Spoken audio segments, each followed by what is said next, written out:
Registrar. Bien, estamos. Vamos a hablar un poco de Ethernet hoy día. Ese es nuestro tema de clase. Publiqué las notas de la prueba, se me había olvidado publicarlas, disculpen.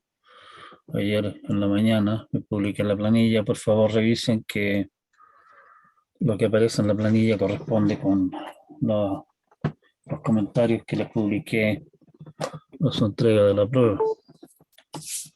Y me avisan. Sí. Bueno, Ethernet. Ethernet tradicional partió básicamente, las ideas básicas de Ethernet partieron con una red de área amplia basada en radioaficionados instalada en Hawái, donde el problema que tenían para conexiones de datos era precisamente que Hawái es una colección de islas y más encima islas que son muy montañosas, entonces tender cables o qué sé yo para comunicación de datos era un desastre. Así que empezaron a hacer algunos experimentos con redes basadas en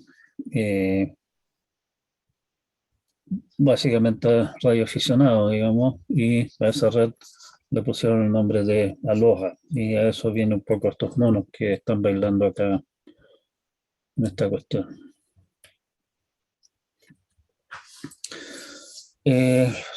Ethernet, lo que en realidad le llaman Ethernet hoy día, que en realidad es un protocolo ligeramente distinto que 802.3 de la IEEE, se basa en una tecnología que se conoce como CSMA-CD. Y de eso hay algunos precursores. Precursor básico es lo que se conoce como Carrier Sense Multiple Access, CSMA. Y eso fue lo que usaba Aloha en realidad. La idea de CSMA es que la estación escucha para ver si es que hay alguna transmisión en curso. Si es que no hay ninguna transmisión en curso, la estación simplemente transmite. Bueno, primero, estamos en una estación y la estación tiene en este momento algo que transmitir. Y en ese momento se pone a escuchar, a ver si es que hay alguna transmisión en curso. Si es que no hay ninguna transmisión en curso, se pone a transmitir. Puede ocurrir y espera obviamente un acuso recibo de parte de la contraparte. Si no hay acuso recibo, supone que la trama se perdió, probablemente porque hubo una colisión, o sea, dos estaciones se pusieron a transmitir de forma traslapada, digamos, y eso obviamente daña las tramas que se están tratando de transmitir y no van a llegar a buen puerto, y por lo tanto no va a haber acuso recibo. La estación que transmite en esa situación supone que el problema se debió a que hubo una colisión y retransmite, utilizando obviamente la misma idea anterior. ¿Sí? Si es que la estación escucha que hay alguien transmitiendo, en el fondo posterga para un rato más el volver a ver si es que el canal está libre, si el medio está libre.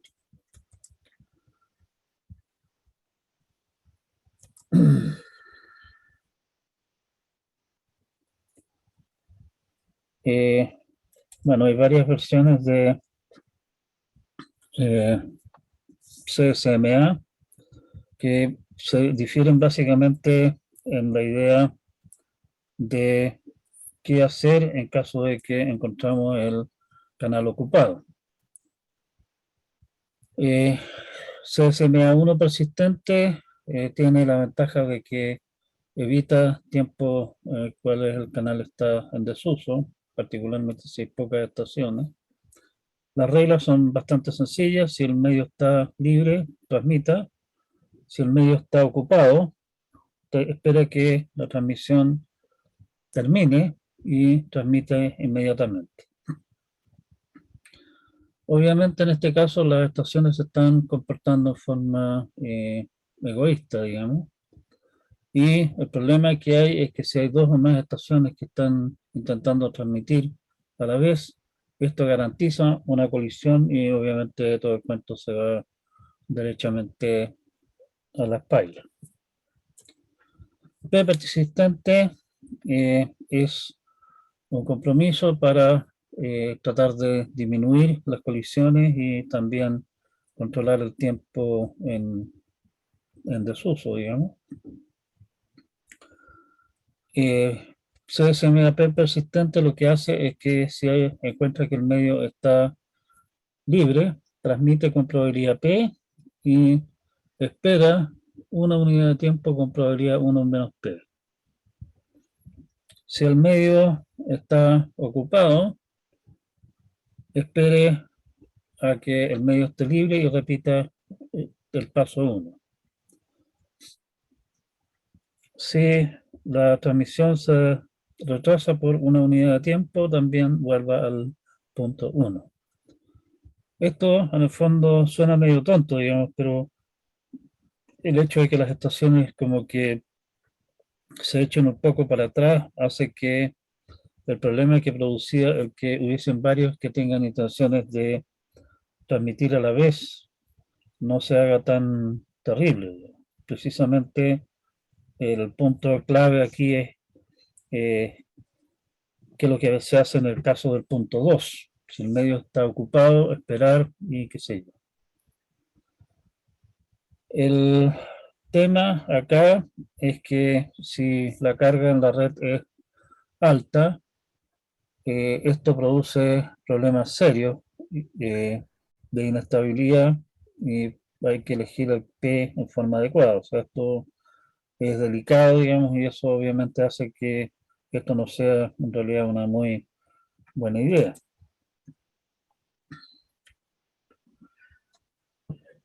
¿Qué valor de P usar? Supongamos que tenemos en algún momento dado N estaciones que están listas para enviar datos. Al final de la transmisión, si estamos pensando, estamos metidos en medio de una transmisión, están todos esperando, la probabilidad, o sea, en promedio, vamos a tener N por P estaciones esperando transmitir. O sea, vamos a tener al final del... a ver, pero partamos. Supongamos que estamos en un momento en que se está efectuando una transmisión.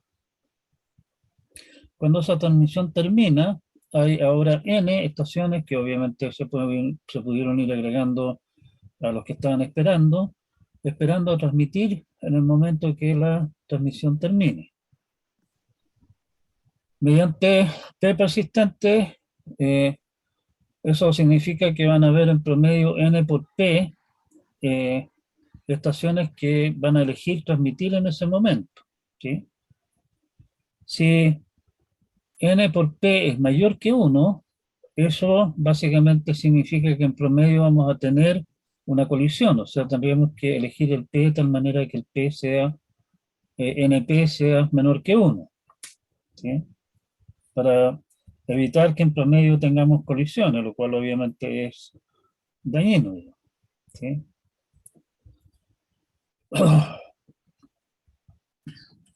Y eso obviamente significa que si tenemos muchas estaciones, eh, se, y se van a empezar a acumular, digamos, las estaciones que quieren transmitir porque trataron de transmitir, no pudieron y se van agregando más, digamos. Entonces, el N va a ir creciendo si es que no tenemos cuidado. Por lo tanto, el N por P debería ser bastante menor que 1, ¿sí? Para valores punta esperados de N. Pero a su vez, una carga alta significa que n va a ser alto, y eso nos obliga a usar un P chico, y un P chico, si ustedes se ponen a mirar cómo funciona el algoritmo, significa que las estaciones se demoran más en transmitir. O sea, de alguna manera estamos, eh, ¿cómo se llama? Eh, agravando el problema también.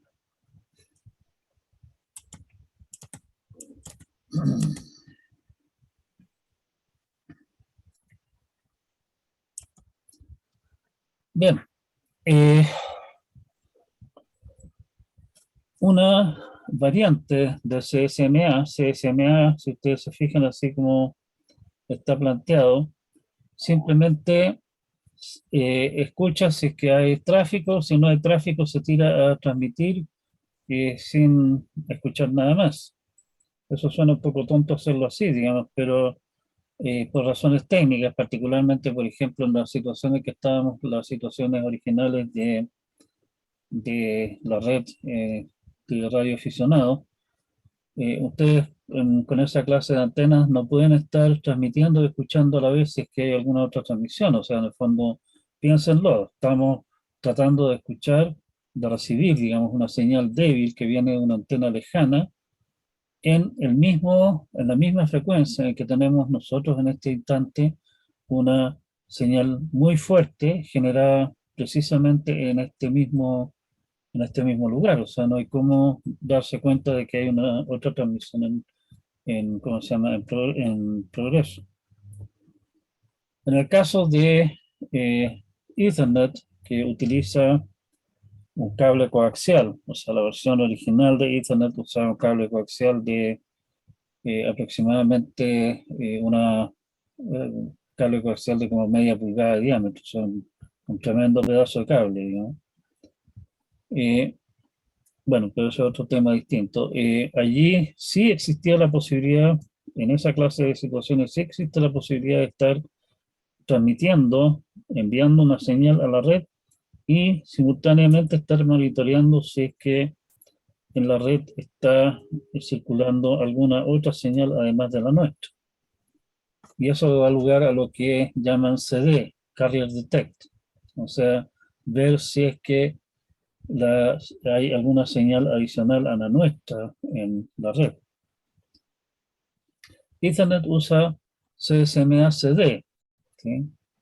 Y básicamente la idea es, en vez de, como lo está haciendo CSMA, como estábamos discutiendo nosotros recién, en vez de simplemente ponerse a transmitir y terminar de transmitir la trama, y obviamente mientras esté transmitiendo esa trama que claramente en caso de colisión ya se dañó y no tiene sentido, digamos, y por lo tanto ese espacio de tiempo para el uso de la red simplemente se perdió.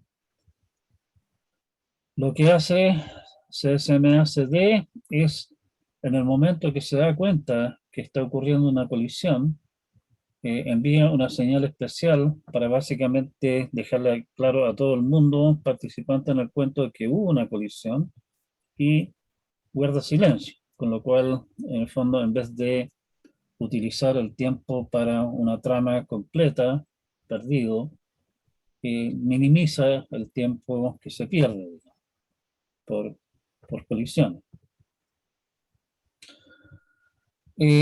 Uno de los problemas que tiene esto de P persistente y toda esta historia es el hecho de que lo que ya estábamos discutiendo, digamos, o sea, como diantres elijo el P de manera de no producir problemas. Si la carga es baja, me conviene utilizar un P chiquitito, me conviene usar un P alto, de manera de aprovechar bien el canal. Si el P en el fondo tiende a 1, cada estación va a tender a postergar indefinidamente su transmisión y al final nunca transmitir nada. Y eso no es precisamente útil, digamos. Si el P es, perdón, si el P tiende a 0, eh, se va a demorar muchísimo en transmitir, ¿sí? Si el P es grande, va a intentar transmitir inmediatamente y si es que hay muchos que están tratando de usar la red simultáneamente, eso garantiza colisiones y terminamos con que la red al final tampoco no se usa para nada útil. como discutíamos antes, en el fondo, el encontrar un P adecuado es un tema delicado. Se les ocurrió a la gente a los inventores de Ethernet, utilizar un esquema al que se le conoce como back-off exponencial binario. La idea es que la estación va a intentar transmitir repetidas veces si eh, ocurren colisiones, ¿sí? Y para evitar problemas, básicamente lo que hace es intenta transmitir, si es que se encuentra con que hay una colisión, eh, espera un tiempo al azar antes de volver a intentarlo, antes de volver a ver si, es que si el medio está libre y volver a intentar transmitir.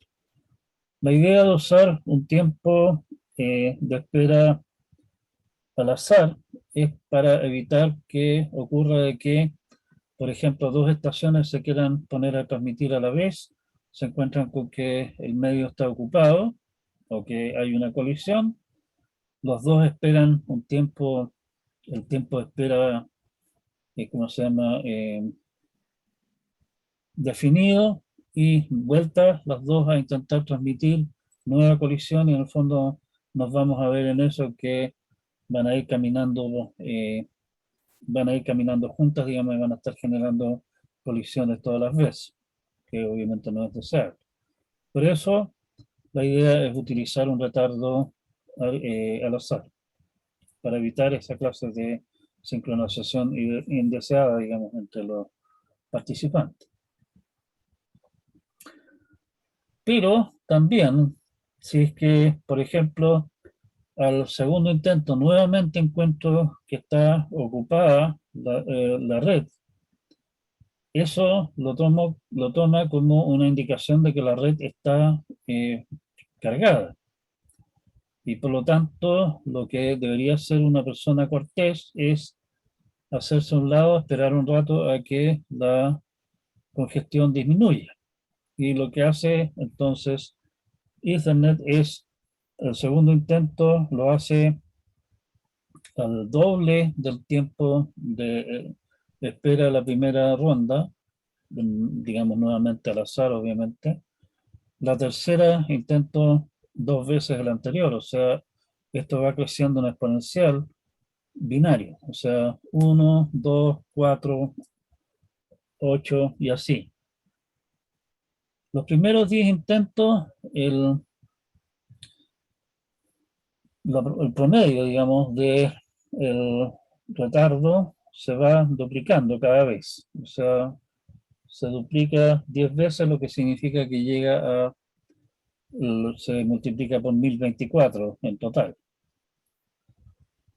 Si es que en esos 10, después de esos 10 intentos, nuevamente hubo una colisión, el valor se mantiene en ese valor, o sea, el 1024 veces el promedio original, como, como base, digamos, por 6 intentos más. Y si después de 16 intentos no hubo caso, abandona. ¿Sí?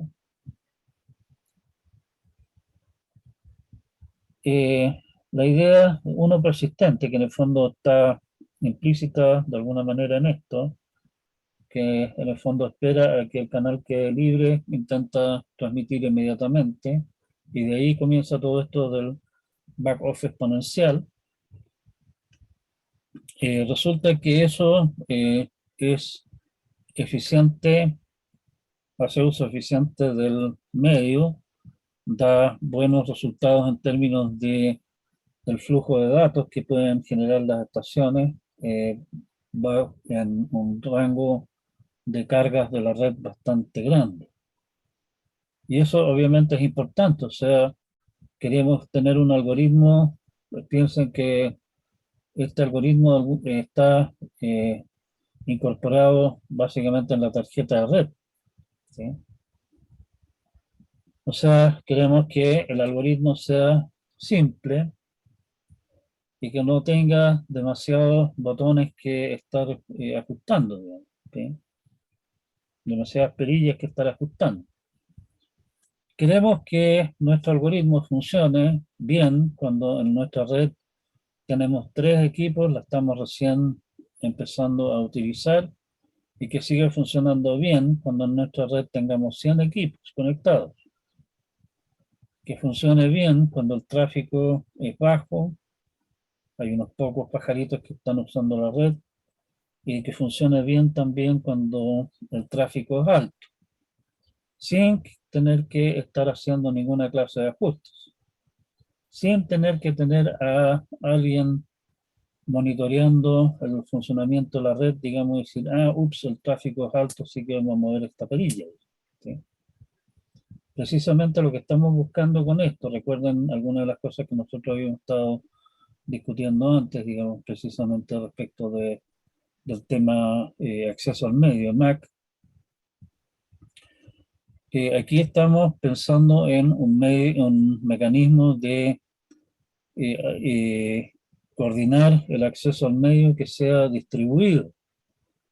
No queremos tener ninguna clase de ente central que tenga que recopilar información y distribuir los resultados a los participantes o tomar las decisiones en forma central. Queremos que todo esto funcione en forma automática, digamos, sin que participen, o sea, sin que tenga que haber coordinación explícita, sincronización explícita, digamos, entre los participantes, ¿sí? Así que en ese sentido, esta idea de uno persistente, o sea, lo encuentra libre, tírese nomás, primera cosa, segunda cosa, en caso de colisión, marque que hay una subcolisión para dejar libre el canal en medio lo antes posible, y backoff exponencial para, en el fondo, ir estirando, digamos, el, en cierta manera esto corresponde a ir bajando el P de P persistente sistemáticamente, de esa manera ajustar el cuento de manera que funcione en forma eficiente, ¿sí?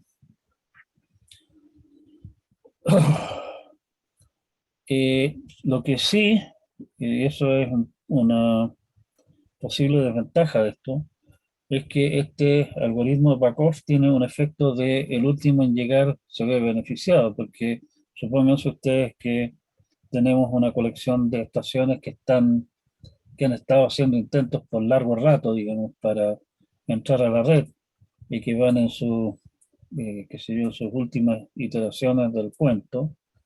Esas en el fondo se están cortésmente haciendo a un lado, están esperando un rato bastante largo antes de volver a intentar. Si en ese momento llega una estación nueva, o sea, una estación nueva en el sentido de que viene llegando con intenciones de transmitir, va a intentar transmitir en cuanto pueda, digamos, y va en ese sentido se va a ver beneficiada, y de alguna manera tiene un efecto que viene a ser como el último en llegar es el primero en ser atendido, ¿sí? Bueno, detección de colisiones, ya estábamos hablando de eso. Y aquí entramos en IEEE 802.3, que es realmente lo que se llama Ethernet, que en realidad no es Ethernet, como digo, es un tanto distinto. Hay hay varias alternativas ahí. Eh, eh, de 10 megabits por segundo. Las primeras redes Ethernet que hubo como tales, digamos, tenían velocidades más bajas. Se estandarizó en 10 megabits por segundo y cable coaxial grueso, que básicamente la idea de eso es un cable coaxial de como media pulgada de diámetro, o sea, como 1 centímetro de diámetro. Tremendo pedazo de cable. Y ese cable, un cable bastante difícil de manejar, si ustedes se imaginan lo que significa estar respectando esa clase de cosas, un cable tieso, digamos, poco, no se puede precisamente doblar en las esquinas con él ni nada por el estilo. Es bien incómodo de manejar ese. Y ese cable además, la manera de conectarse a él era mediante una especie de vampiro, digamos, una, la- unas abrazaderas que se ponían en el cable y que hacían básicamente un agujero a través del, del cable con una punta que llegaba a tocar el conductor del medio y unos dientes, digamos, que se conectaban al recubrimiento externo, la parte de afuera, digamos, del cable coaxial. Y esas cosas iban conectadas a un transceptor, digamos, que a través de un cable, y el transceptor a su vez estaba conectado entonces a la tarjeta de red propiamente tal en el computador. Funcionaba, pero era bastante lioso de manejar. A eso le llaman 10 base 2, ¿sí? O 2 es por media pulgada, un medio. Eh, Como una manera más barata, el cable coaxial grueso, ese es caro, es complicado de manejar. Se inventó un esquema que se conoció como 10 base, bueno, ¿cómo era la cuestión? No, pues 10 ya se me enredaron las cosas. No me acuerdo, 10 base 2, 10 base 5 era, por 0,5 pulgadas, 10 base 2 es 0,2 pulgadas. Eso, una cosa así. Bueno, no importa mucho. Es un sistema basado en cable coaxial delgado. Misma idea de cable coaxial. El cable coaxial. Ah, bueno, y se me estaba olvidando algo respecto al cable coaxial grueso. En cada uno de los dos extremos del cable coaxial se ponían eh, unas cosas especiales, se conectaban unos terminadores especiales que básicamente servían para absorber la señal. De esa manera, cuando una estación se ponía a transmitir en el cable, vamos a hacer caso de una estación que está ubicada en el centro del cable, en el punto medio, digamos, es la transmisión de eso viajaba desde ese punto en ambas direcciones, hacia la izquierda y hacia la derecha, ¿sí? Llegando a los terminadores al final, donde la señal es absorbida, y cualquiera de las estaciones que estuvieran en el camino conectadas al cable podían entonces ver la transmisión de datos correspondiente, ¿sí? Eso. Eh, bueno, como decía, cable coaxial grueso era bastante caro, era difícil de manejar, y se fue entonces a la versión de cable coaxial delgado. También un cable coaxial, la misma idea, también con terminadores en ambos extremos, digamos. Pero en este caso, para simplificar las cosas, en el fondo lo que se hacía en vez de conectar la estación al cable, lo que se hacía era cortar el cable y conectarlo a la tarjeta de red, que incluía en este caso el transceiver, el transceptor del caso, de la misma tarjeta, y básicamente las tarjetas entonces tenían una conexión de entrada y una conexión de salida, y la conexión por cable pasaba a través de eso, ¿sí? El cable así era más delgado, básicamente si ustedes conocen el cable coaxial que usa la tele, digamos, hoy día, un cable muy parecido a ese, no es el mismo cable, pero un cable muy parecido, con características bien similares, y por lo tanto bastante más manejable y bastante más barato también, que es importante, ¿sí? El cable coaxial delgado tenía un alcance bastante menor, pero eso tampoco no era tan complicado, digamos, porque estábamos hablando de instalaciones relativamente cortas, cercanas, qué sé yo, 200, 300 metros, cosas así de esa clase dentro de un edificio, por ejemplo, ¿sí? pero sí tenía el problema grave de la fragilidad. El problema también con esa clase de redes, particularmente redes de cable coaxial delgado, es que si ocurría alguna clase de problema en algún punto de la red, se moría la red completa y tratar de descubrir dónde estaba el problema era un verdadero desastre. Todavía recuerdo tardes completas tratando de descubrir dónde se había echado a perder la red en el departamento de informática a principios de los 90. ¿Sí? Bien, eh, esto funcionaba bastante bien, pero las redes eran bastante desagradables de manejar, digamos, por el problema de fragilidad que tenían. Eh, Recuerdo también alguna situación en que misteriosamente se echó a perder la red del departamento y finalmente descubrimos que el problema se debía que en una de las oficinas el habitante de la oficina había decidido que ese cable que pasaba por su oficina se veía muy feo, entonces simplemente lo había desconectado y de su computador y había enrollado los cables en los dos extremos de la oficina. Obviamente con eso la red completa moría, digamos. ¿Sí? Bueno, esa clase de entretenciones teníamos en esas épocas. Eh, una manera de evitar esa clase de problemas era usar, que se inventó después, digamos, fue usar hubs, o sea, lo que estábamos conversando antes cuando hablamos de bridges y todas esas cosas. Un hub habíamos dicho que es básicamente un bridge tonto al cual se conecta un montón de estaciones, ¿sí? A través de conexiones de ida y vuelta.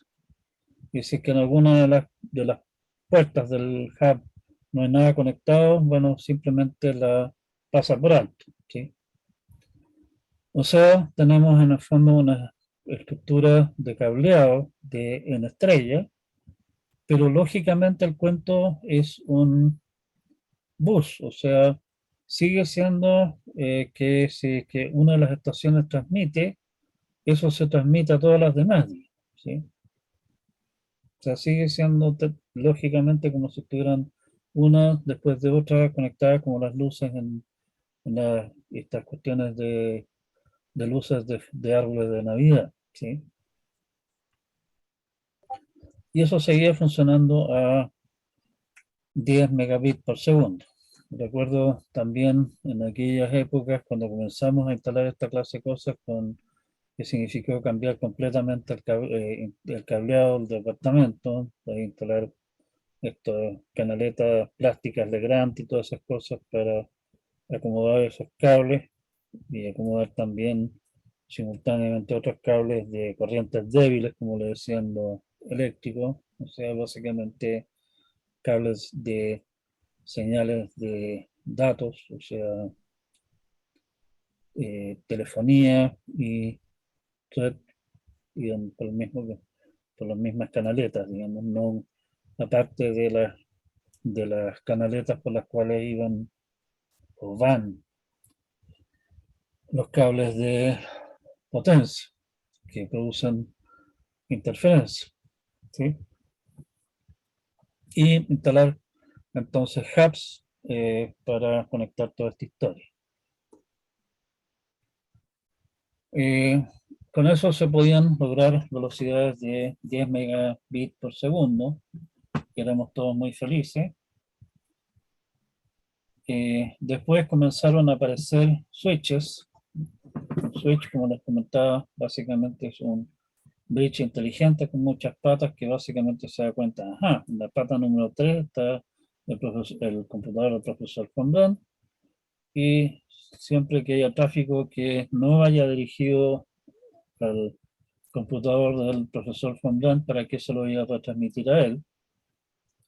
De esa manera, el computador del profesor Fondán puede estarse contactando, qué sé yo, con el, ah, por decir algo, con algún computador en el cual está, que sé yo, nuestro servidor de correo, mientras otro de los colegas en su computador simultáneamente podía estar enviando tráfico a alguna otra máquina distinta, ¿sí? O sea, estábamos en el fondo con los switches simplemente sin hacer ningún cambio en el cableado, aumentando bastante, digamos, el tráfico posible en la red, lo cual obviamente no era nada malvenido porque en vez de tener solamente algunos computadores o solamente los profesores y tal vez la secretaría del departamento computadores, nos estábamos encontrando en la situación de que además estaban apareciendo, los computadores habían bajado de precio, digamos, y la cantidad de tráfico que los computadores podían generar y consumir había aumentado sustancialmente. Empezaron a aparecer computadores conectados en red en laboratorios, no de uno, sino que de muchos, digamos. Muchos computadores, no un computador o tres computadores como tuvimos en algún momento, tres o cuatro computadores que teníamos en realidad en el laboratorio. Ahora teníamos un laboratorio con, qué sé yo, 20 computadores, ¿sí? Lo cual obviamente hace que el tráfico aumente muchísimo y ahí obviamente el uso de switches es muy bienvenido porque permite utilizar mucho mejor el medio. Pero eso pasa obviamente por tener la configuración estrella en cableado. Eh, Aumentaron también las cosas, digamos, y así como había Ethernet de 10 megabits, apareció pronto Ethernet de 100 megabits, que requería cableado distinto y obviamente equipamiento diferente. Pero con la idea de compatibilidad hacia atrás, ustedes se van a encontrar, o se iban a encontrar, esas cosas creo que ya no existen casi, que esas tarjetas de red podían funcionar dependiendo de a qué estaban conectados al otro lado, tanto a 10 como a 100, ¿sí? Y a su vez, los switches, los hubs, digamos, eran también capaces de funcionar a 10 o a 100, dependiendo de qué es lo que tuvieran al otro lado. O sea, ustedes podían tener un computador más bien viejito, con una tarjeta de red antigua que solamente funcionara a 10, conectada al switch y funcionara a 10, y el computador vecino más moderno estar funcionando a 100. ¿Sí? Y obviamente en realidad también habían diferencias en términos del cableado para 10 y 100. Después comenzó a hacerse popular, aunque entiendo que la popularidad del caso ha declinado.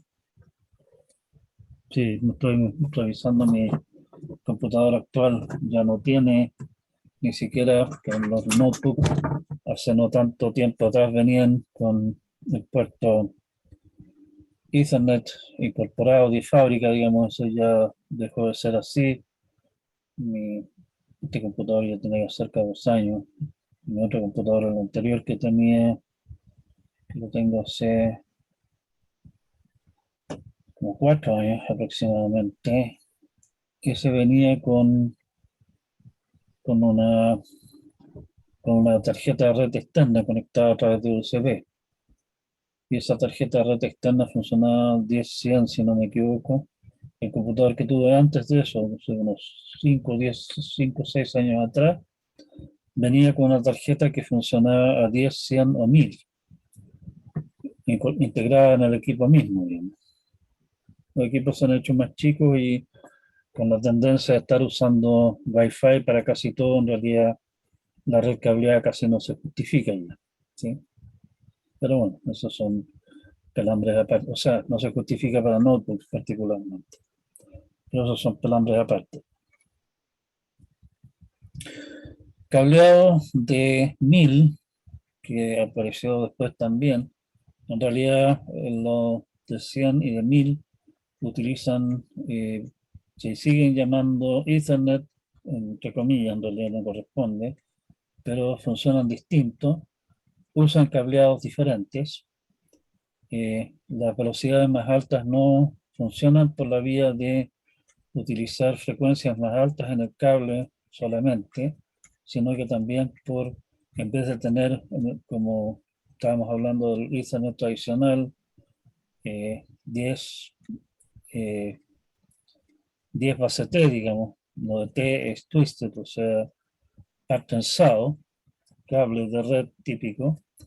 El 10 base T era básicamente dos cables de ida, dos cables dos pelos de ida y dos pelos de vuelta. Los cables de red actuales para 1000 tienen bastantes más porque básicamente transmiten la información en paralelo, ¿sí? Y apareció también entre medio, básicamente el problema que tiene el cable de par trenzado es que tiene alcance bastante limitado, y para evitarse esa clase de problemas inventaron entonces también la idea de 10 base X, que básicamente es usar fibra óptica para enviar datos.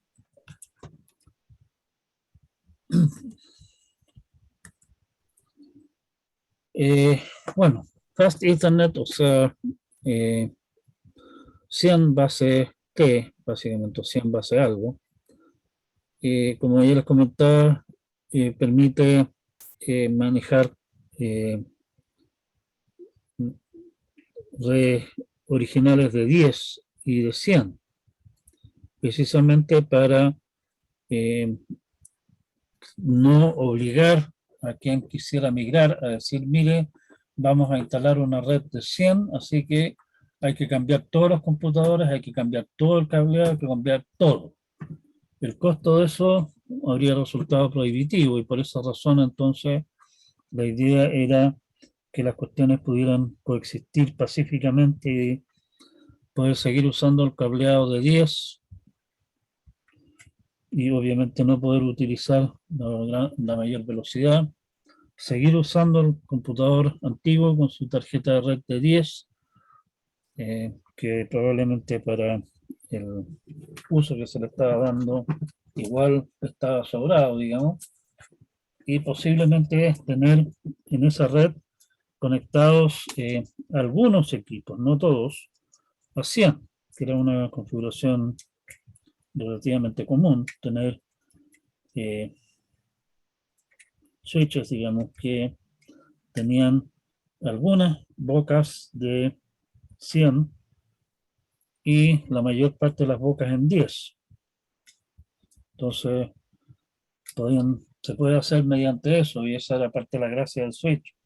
Hacer la gracia de conectar los servidores a 100 y los equipos usuarios a 10.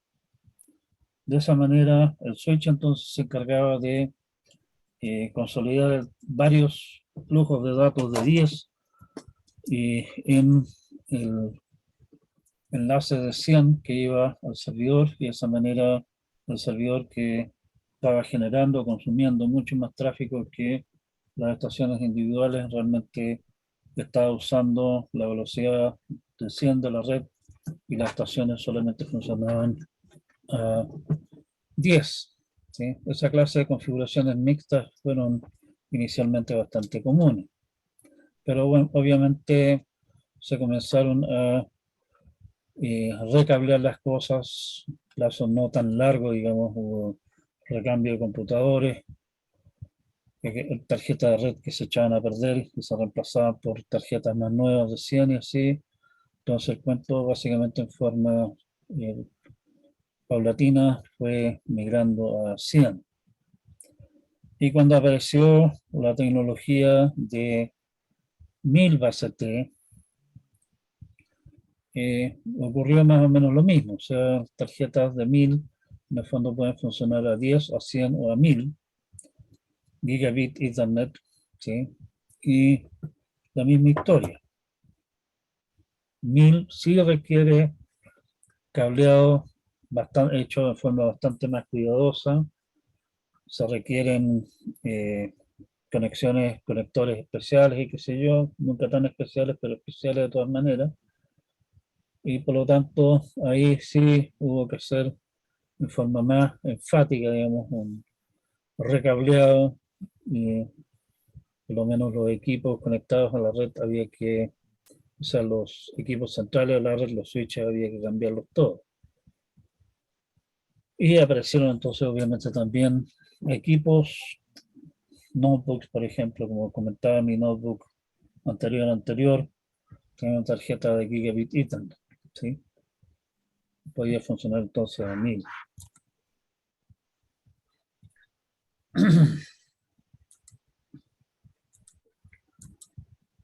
Bueno, la tendencia ha seguido con Gigabit de 10 Gigabit Ethernet, que es una alternativa para redes de muy alta velocidad, como la espina dorsal de alguna red de, qué sé yo, no sé, pues piensen ustedes en la casa central de la Universidad Católica, en la cual tienen un montón de unidades que están conectadas a la red y quisiéramos obviamente poder llegar a los servidores correspondientes a altas velocidades por lo menos y no tener que tener varias redes paralelas, sino que una red por la cual viaje todo el tráfico que haya entre medio y por lo tanto pensar en 10 gigas. ¿Sí?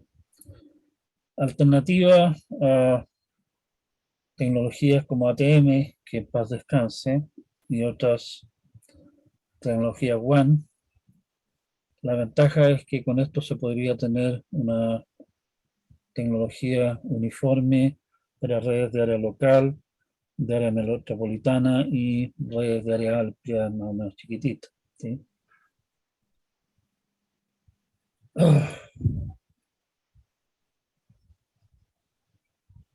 Aquí tenemos un par de lindas páginas en blanco. Aquí tenemos Gigabit de 100, que como estaba comentando, probablemente, bueno, en realidad hoy día lo que es más usado probablemente es un 100 giga, no, jamás 100 gigas, 100 megas.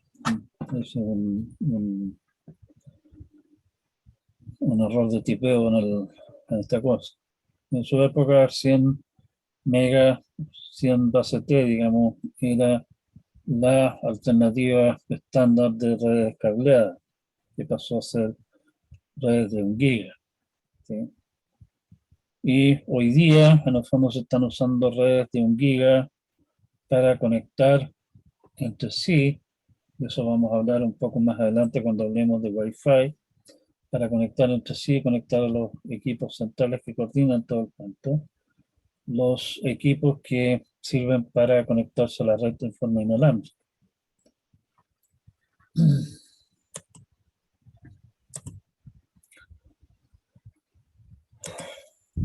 Estas son otras cosas que no me han mucho el caso.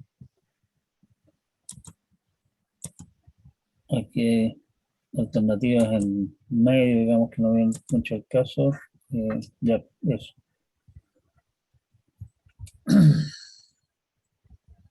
Hablamos entonces, y en realidad no creo que tenga sentido comenzar con un término, un tópico nuevo, así que vamos a quedar hasta acá por hoy día.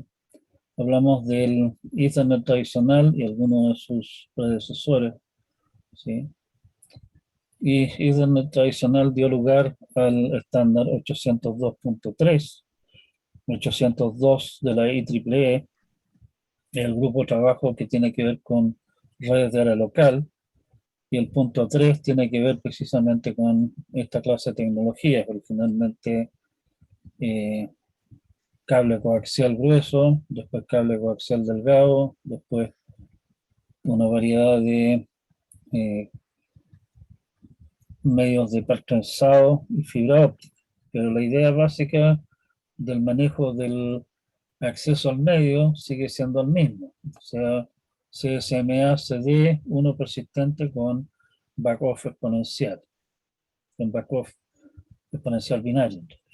Binario porque básicamente cada vez se está multiplicando el tiempo por 2. ¿Sí?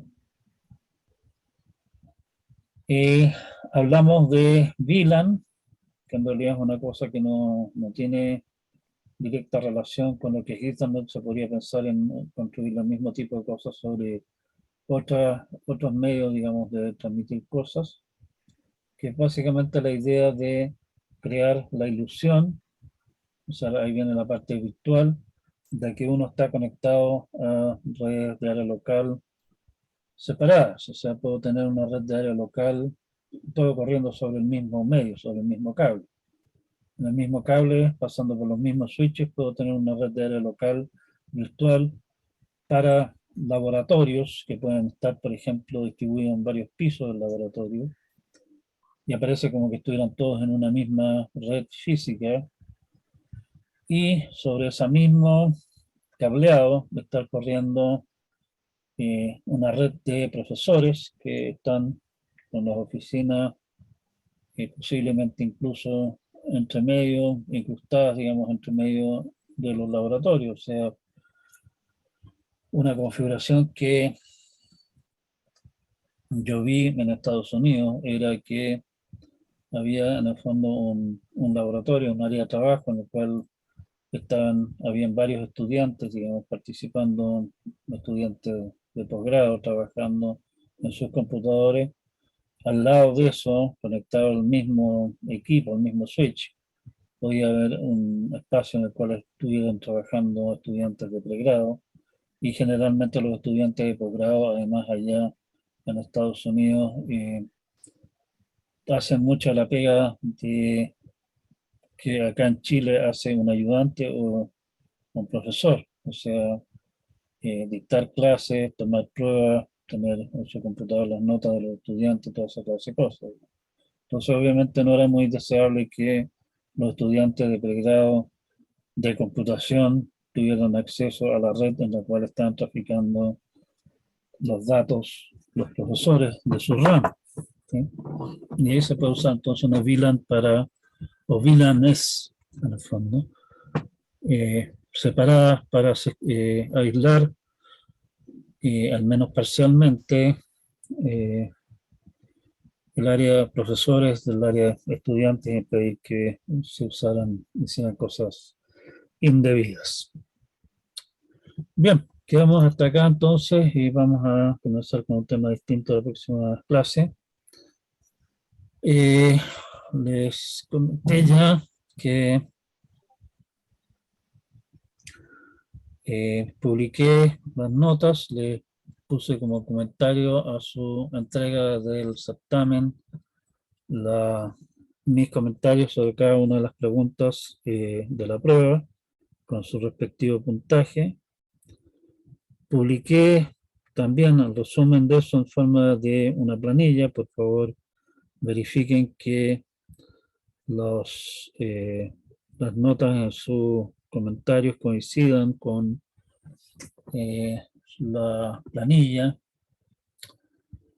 Y también, junto con donde está el enunciado de la prueba, publiqué la pauta de corrección. Mi solución a la prueba, que es bastante más extensa en realidad de lo que les pedía yo a ustedes, y el cómo se distribuye el puntaje entre las distintas partes. Bien.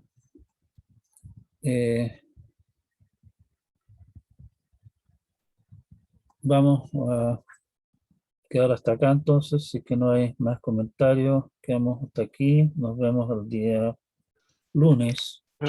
Profe, Dígame, dígame. que a mí me sale como comentado la entrega, pero me sale sin calificar. No aparece ¿cómo se llama? En la planilla. Planilla. Esa está. En la planilla. Planilla nota visual, ok, muchas gracias. No he puesto las notas en la parte de calificación del navegador.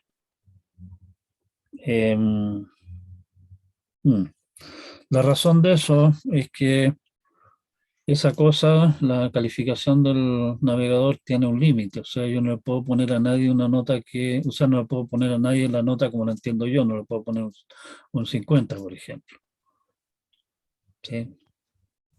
O un Esto llega hasta 80. 120. Sí, recuerdo, Ya. recuerdo el cuánto era la suma de puntaje, pues, o sea, en el fondo yo les había dicho que yo no considero que ustedes tengan en las pruebas en particular, yo no les pido que sean perfectos, sino que les doy cierto espacio para cometer errores y demostrar que saben más de lo que se está pidiendo en el ramo y por lo tanto pueden también tener más nota de lo que sería el token oficial, llamémoslo así. Así que alguien podría sacar una nota en la prueba que es más de 100. Si es que alguien llega a sacar finalmente una nota final puntaje mayor que 100, no se la puedo poner oficialmente como nota, le quedo debiendo ese puntaje extra para la próxima vez que tome el RAM. ¿Sí? Ya. ¿Estamos? Ya. Ujú.